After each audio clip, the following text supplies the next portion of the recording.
ọmọ ẹ̀yin èèyàn mi nílé lóko lájò níbikíbi tí ẹ bá wà ẹ̀yin màmá ẹ̀yin bàbá ẹ̀yin ẹ̀gbọ́n ẹ̀yin àbúrò lọ́kùnrin lóbìnrin lọ́mọdé lágbà Abdulateef Adédìméjì Adétọ́lá lórúkọ mi bí gbogbo yín ṣe mọ̀ òṣèré orí ìtàgé ni mi ò níṣẹ́ méjì o.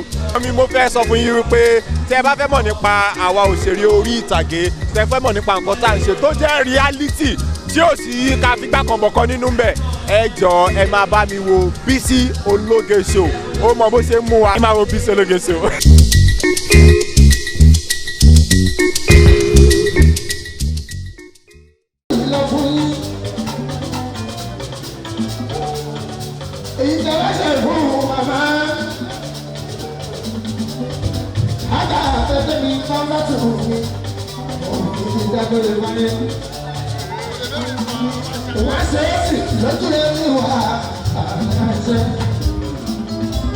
Wọ́n ṣe mẹ́sì lójú ẹni wà àwọn olùgbòdì funfun wọn. Ojú ẹ̀rọ yẹn bí ìlà gbẹ̀gbẹ̀ o.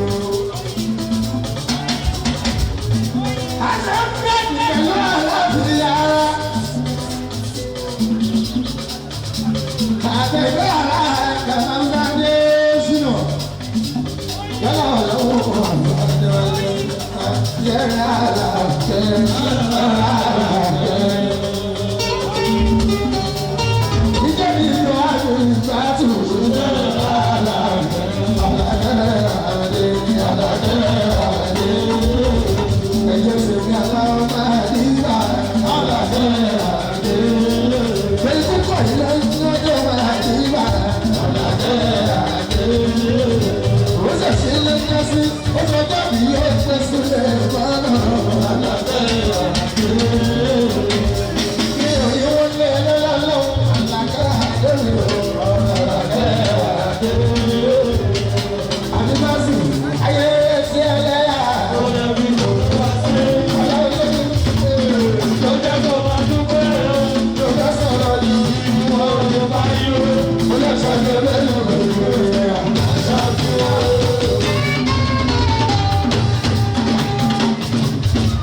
àtàwọn àbúrò ẹ̀ wọ́n kọ́lé ńlá kan wọ́n á mú kọ́kọ́rọ́ wọ́n mú lẹ́mọ̀ àwọn lọ́wọ́ lẹ́nu ọlọ́wọ́ àṣẹrú ẹ̀ èyí tó tún bẹ́ẹ̀ lọ púpọ̀ fún pátápátá láàrin sílé mọ́tò ìrọ̀lẹ́ sójú wọn sálọ ọdún sẹ́wọ́n bá lè fún màmá mi ò.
Well,